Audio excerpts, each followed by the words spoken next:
भक्त की गर्दन यदि श्रद्धा से झुके तो ठीक, अगर जबरदस्ती से झुका दिया तो तुम झुकाने लायक नहीं रह जाओगे। भी ध्यान रखना कि जब आपने देखा नहीं उनको, उनसे बात नहीं हुई, और आप उनके जनों से बात सुनकर उनकी तरफ चल पड़े, इस बात से हरि आपके ऋणी हो जाते हैं। भगवान इसी बात से ऋणी हो जाते हैं। बस ये बात आप हृदय में बैठा लीजिए। जैसे लोग प्रश्न करते हैं ना कि हमने भगवान को देखा नहीं, भगवान क्यों, हम कैसे, किसी की बात तो मान लो ना। आप मान लो, वो तो आपके अंदर भी बैठे हुए हैं, वो आपको इतना प्यार देने लगेंगे, जहां कोई सहायक नहीं होगा वहां हरि आपको दिखाई देंगे। देख लेना, बिगड़ी ऐसे क्षण में बन जाती है, ऐसा लगता है गला कटा तो वो तलवार गले तक आएगी, हार बनकर सुगंधित फूल बन जाएगी, पर गले तक आने आने तक तुम्हारी निष्ठा देखी जाएगी। नहीं नहीं, बस मेरे हरि का यही विधान, वो आते आते हार बन जाएगी, वो तलवार तुम्हारा गला नहीं काट पाएगी, क्योंकि गले में हरि नाम चल रहा है। मान लो हमारी महालक्ष्मी चरण चापती रहती, क्या चाहिए तुम्हें, क्या चाहिए, आप सच्ची मानिए। क्या मतलब, कितनी मलिनता छा गई है। हम इसको मार देंगे तो 2 लाख रुपए मिल जाएंगे, ये कर देंगे तो, अरे भैया अगर तू हरि नाम जपेगा तो इसकी कीमत नहीं है, कीमत नहीं, अमूल्य वस्तु है। इसके ब्याज में तू कुबेर बन सकता है, मूल तो कभी खत्म होता ही नहीं है, ब्याज में तू ब्रह्मा बन सकता है। बनना तो चाहे, भक्तजन तो कहते हैं नहीं चाहिए मुझे ब्रह्मा का पद, परमेष्ठी पद, नहीं चाहिए सम्राट पद, नहीं चाहिए योग की सिद्धियां, मुझे प्रभु आपकी दास्ता चाहिए। ये बात कितना महासुख होगा उस भक्त को जो इन बातों को कह रहा है, नहीं चाहिए मुझे मोक्ष सुख नहीं चाहिए। वो ऐसे थोड़ी कह रहा है, श्रद्धा से नहीं कह रहा, अनुभूति से कह रहा है, मुझे नहीं चाहिए ये सब, इनमें वो सुख नहीं है जो आपके चरणों के समीप रहने में सुख है। नहीं सत्संग भजन नहीं हरि को, श्रवण न राम कथा अनुरागी, सुत बित दार भवन ममता निसि सोवत अति न कबहु मति जागी। अरे तेरी बुद्धि सो रही है, जगा दे। पुत्र में, रुपया में, स्त्री में, मकान में, इसमें सबकी ममता होती है, सबकी, जितने सृष्टि में पैदा हुए हैं।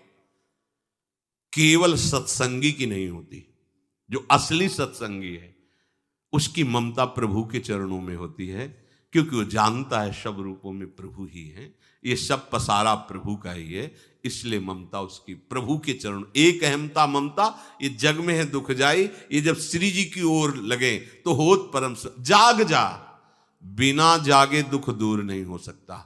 जैसे स्वप्न में हम देख रहे हैं कि समुद्र में डूब रहे हैं, अब जागृत में आसपास सैकड़ों नाव लगा दें तो बच जाएगा क्या वो, क्योंकि वो तो सो रहा है और वो स्वप्न में देख रहा है।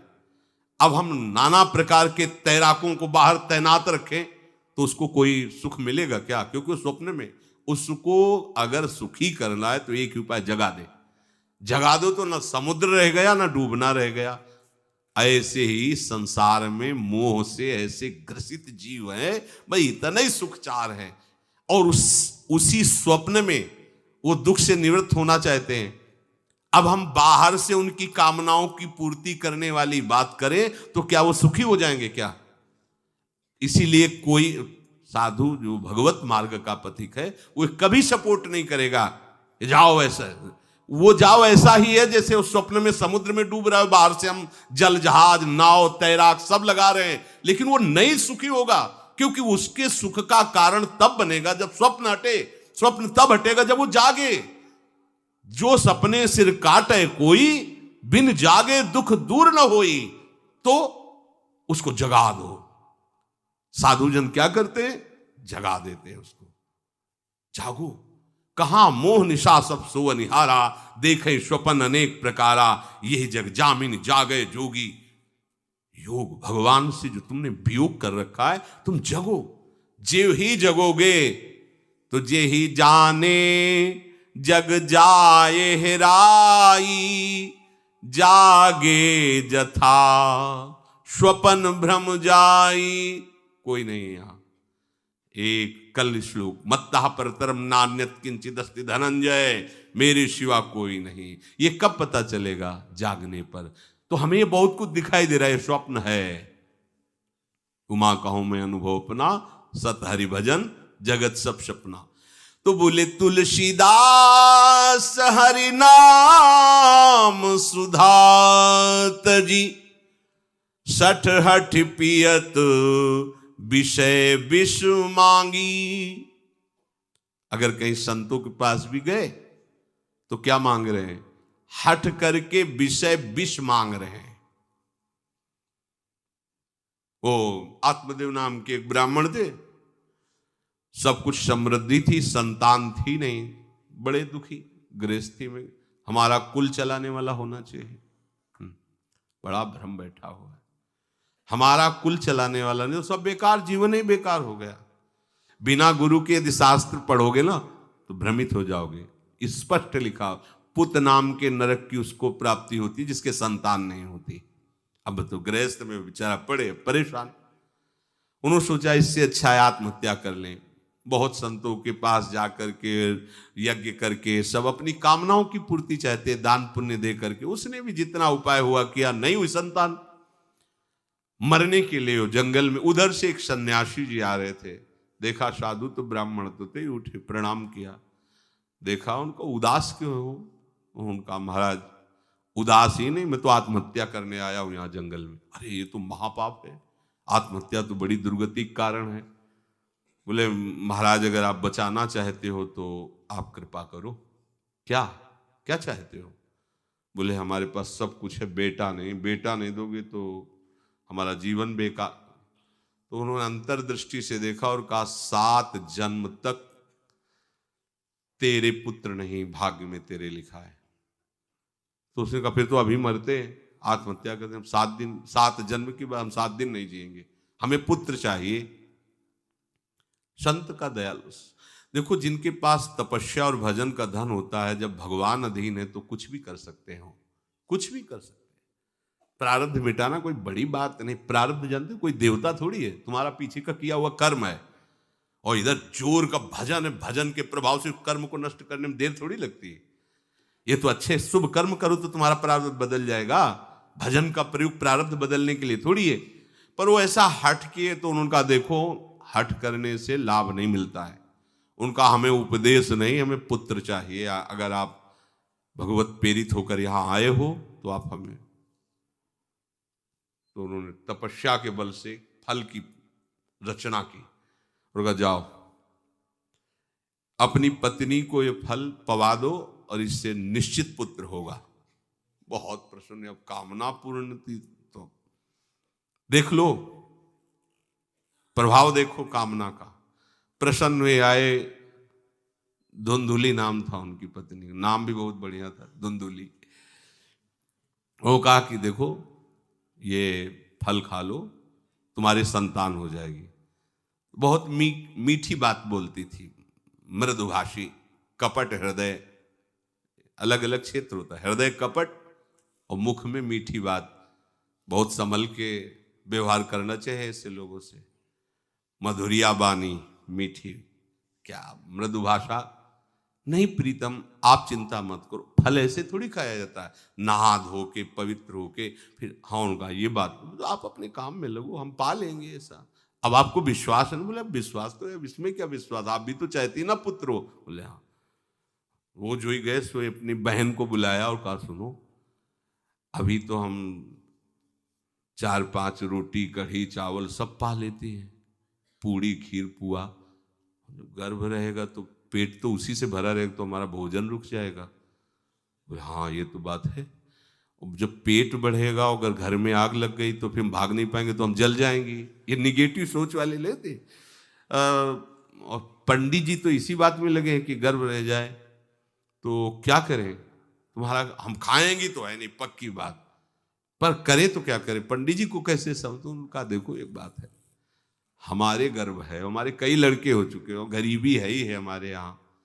तुम कुछ पैसा दे देना और ये नाटक करना कि मैं गर्भवती हूं, बच्चा समय होने पर हम पहुंचा देंगे, हम घोषित कर देंगे हमारा बच्चा मर गया।